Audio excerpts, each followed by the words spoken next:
কোথাও কোথাও আবার টাকাও দিতে হয়।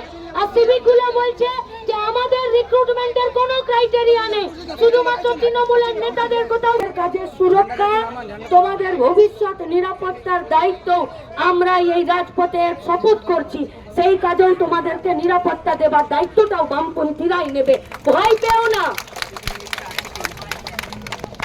আর্জি করে নির্যাতিতার দোষীদের শাস্তির দাবিতে এই আন্দোলন চলছে।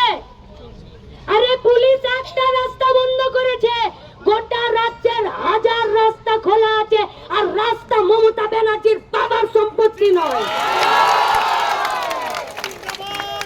একটা পুলিশ মন্ত্রী তৃণমূলকে এমন করে কালকে পাশ কাটাচ্ছে, মনে হচ্ছে যেন ক্যাডবেরিটা দিতে বাকি।